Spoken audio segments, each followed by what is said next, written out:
Harlow. Why did you come to Harlow? Well, my mother and father moved down here to get out of the slums of Leeds. So firstly, what are your images of the slums of Leeds? I wouldn't wish it on anybody. No? No. And what year is that? Well, I was born in '38, so I went through the war years, and it was a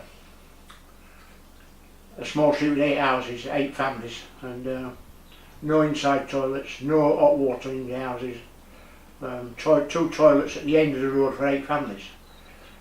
So if you got caught short during the night, that's where you had to go. Or you used a bucket, which is quite degrading really.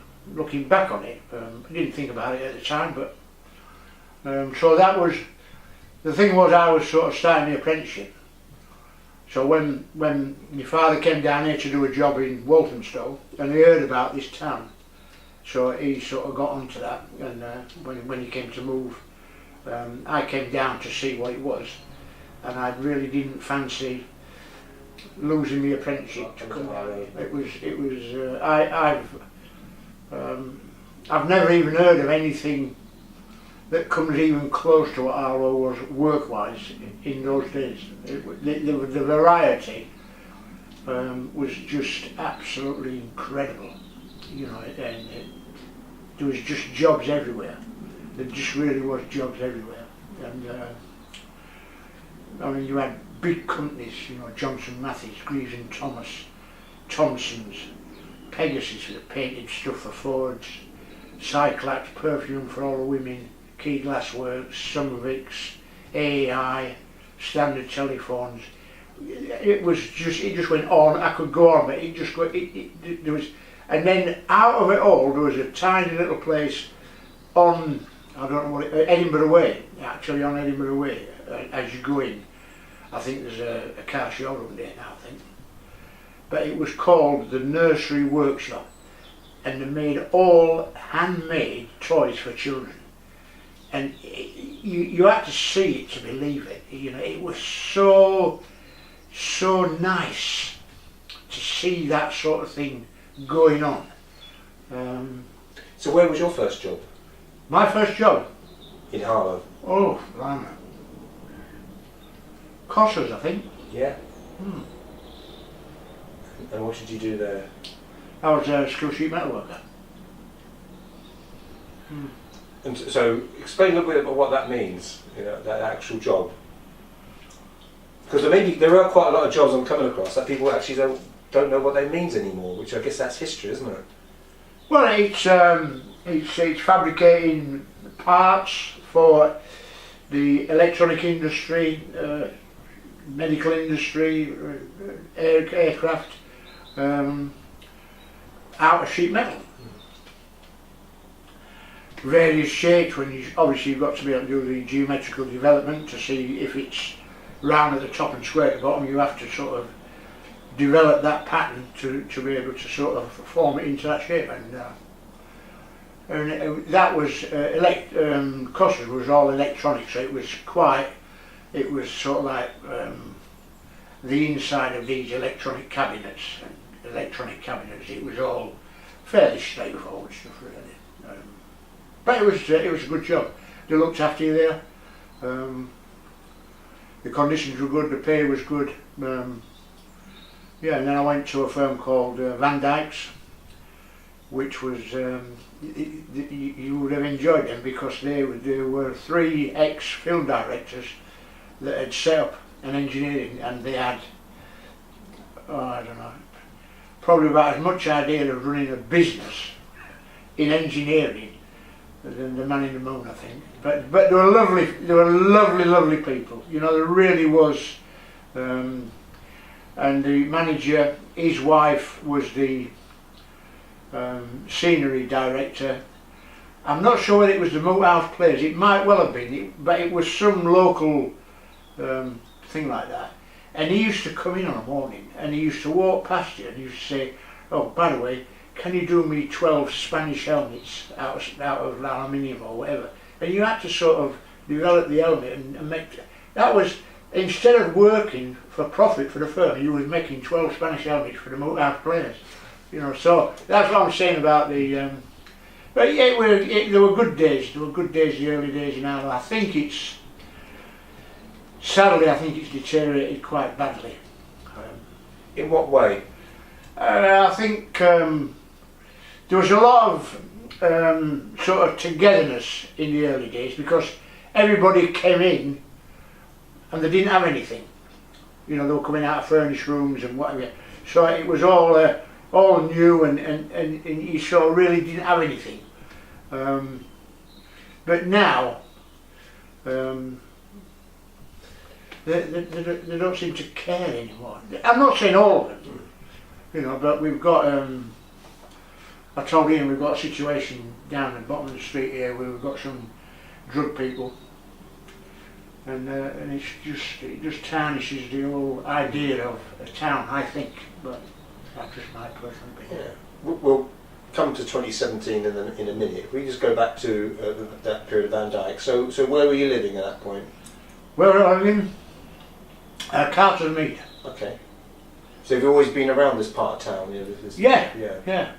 For the benefit of the tape, we're in Longfield now, you know, Longfield, fair, yeah. And then what was your social life like? What type of things did you do? we just did the usual, really, out for the sort of things. Maybe a show now and then. Couldn't really afford shows, but we used to. Because our camera is positioned on your artwork, so have you always been interested in painting? I wanted to be a signwriter and commercial artist when I left school, but when my father asked me,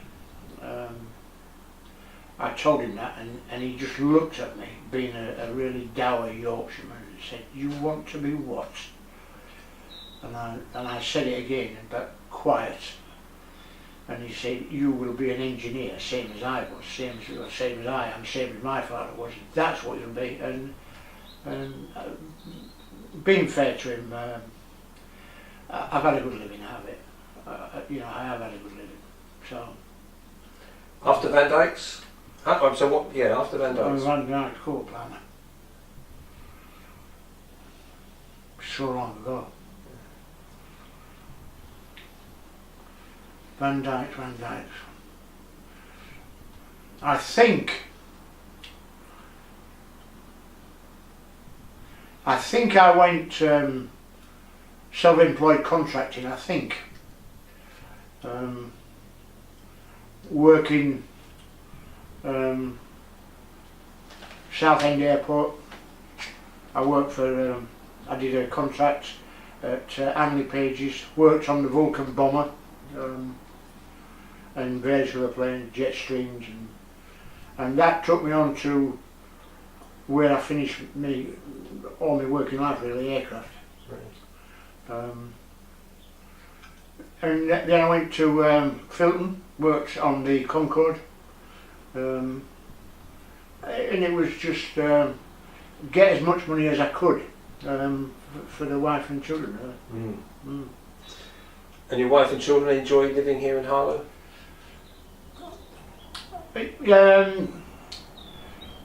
Yes, they enjoy Harlow. My youngest son is 48. He loves London. He loves going into things. He loves shows. He loves drama. He's quite an artistic thing. He hasn't had the best of luck work-wise.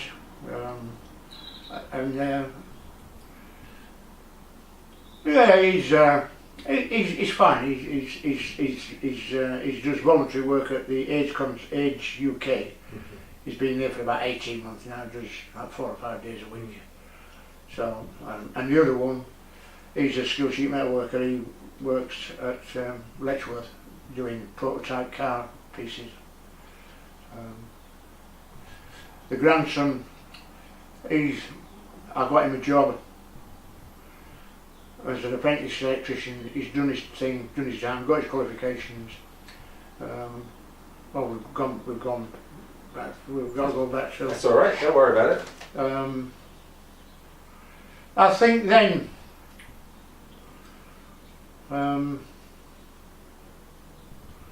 after the contracting, it's so long ago, Brana.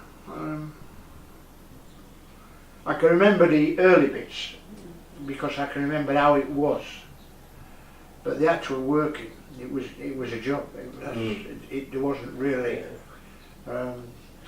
People will notice that you haven't lost your accent. No, I don't want to. No, you're still a proud Yorkshireman. What I mean, I know it might be a question about being, honest, plain speaking, but what makes you a Yorkshireman? So in that way. Well, that's where I was. Yeah. Being down, in my belief. And ever wanted to go back? I would like to. I mean, I used to go back and sort of, me and my youngest one used to go and watch the football, but I can't do it anymore now. So, but it's football being Leeds United. But the strange thing is when you go back, when I used to go back, we'd come off the M1 and take the slip road to Unslip, which I knew like the back of my hand, that area, and then you come up to like a set of traffic lights, and that's a place called Dewsbury Road. Well, opposite there used to be a picture house called the Pavilion, and then it was Rowland Road, and then there was Rowland Road School. But that's gone now. So when you go in there, your head it's got to readjust it all again, and there's quite a lot of leads now where the M1 goes into the city centre and the M21, the M621 and all that, and it isn't the same place as what I got brought up in. So I guess I wouldn't like to live up there.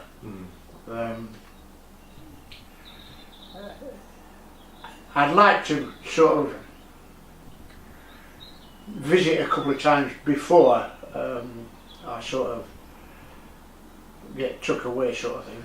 But going back to your art, so there's quite a few pictures here in your conservatory. Do you paint every day? I am at the moment because I've got this exhibition coming up at Shoresworth. Right. Tell us a little bit about that. It's an open exhibition, but there's no judging. You put your pictures in, and if they're framed, they charge you £1. If they're unframed, they charge you 50p. And they take 20% if they sell. I have sold a couple down there, but there's no judging. Everybody gets in. Where with a gibbard, you get judged, and you have to go 2 days later. You have to go and pick all your pictures up and bring them back again. So I think the Shoresworth has got the edge with me. Our camera is pointing to that picture over there of that young man, I believe. But tell us a little bit about that. That's a reproduction of Cézanne's The Boy in the Red Waistcoat. Okay. Yeah. You've got Cézanne, Klimt, Van Gogh, Picasso. Who's your favourite artist? My favourite one is probably George Braque. Okay, why is that? And explain a little bit. Braque is a surrealist? No, he was Picasso's friend, but a very, very good artist. But he just is a little bit unique in his abstract work, and he'll play about, but he doesn't. I mean, obviously Picasso is just a master, or he was a master, because he could pull the human form about and make all these strange looking figures.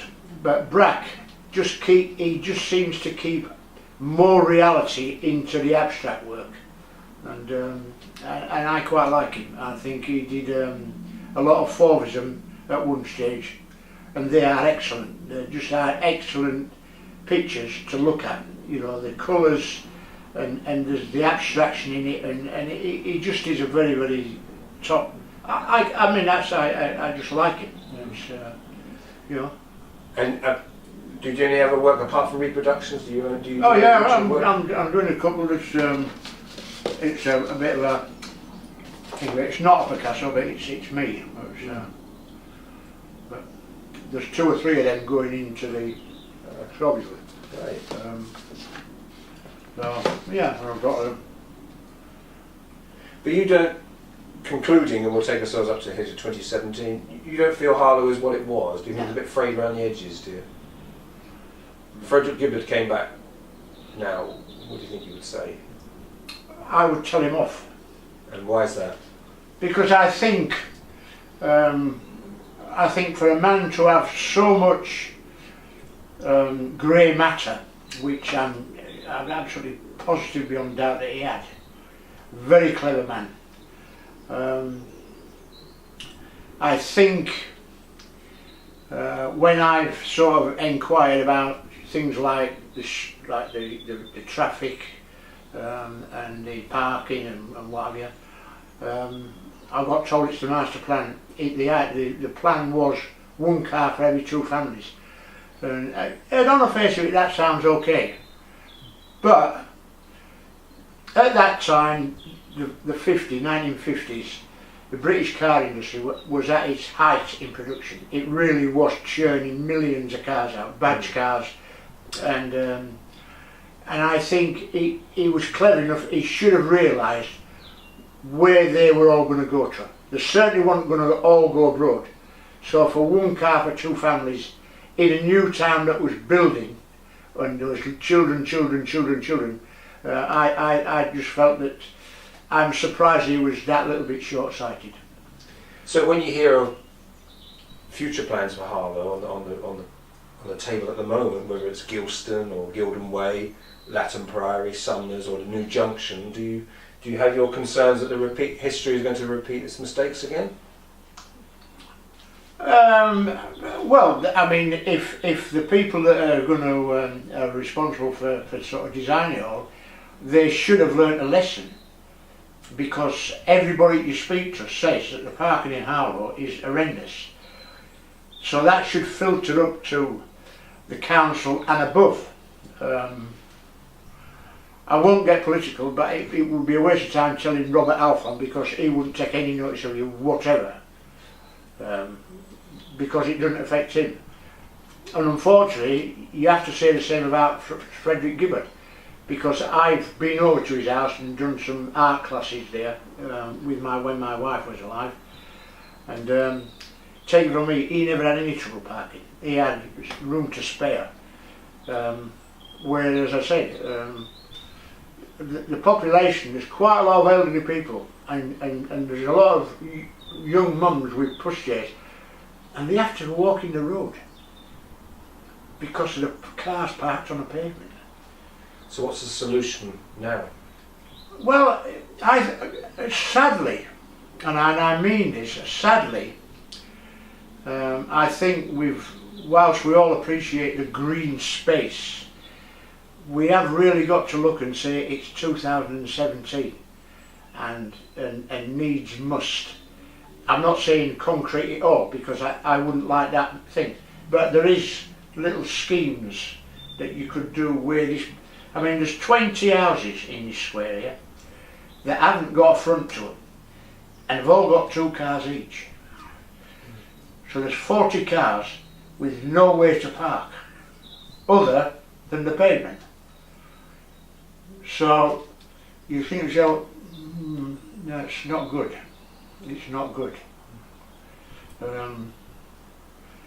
But you've got to do it cosmetically and sort of keep, I mean, I suggested to Ian, like dip the curb at the end of this little wooden fence here and go inside. So the road is still the same, but there is 8 car parking spaces that will give revenue to the Harlow Council. You know. So we're now in the midst of local politics. Yeah, let's get back to it. Yeah. But but so in conclusion, you know, your time here in Harlow, you looking back on all those years, you are enjoying your time in Harlow. With reservations, though. With reservations, yeah. Obviously, I don't enjoy it so much now because of the health problems. When I go out, I have to take a bottle, like a flask of oxygen with me, so it's not pleasant. But I get out. I've had to sort of give up driving because my reflexes wasn't as good as they should be with some of the drivers that are in Harlow. And so there's one or two. But yeah, I mean, I've had work-wise, I've never been out of work. I think one of the good things they could do would be to drive a scheme that will build some council houses, because I mean I'm not the village idiot, but I'm at a loss to understand what affordable housing is, and there is a lot of people who are detracting from the spirit of the town because they haven't got anything, they haven't got a place to live, you know. And I think if you was to give them something and a purpose, then I think you start building that spirit up again, you know. That's what I think. That's a very interesting point to leave us on. Roy, thank you very much.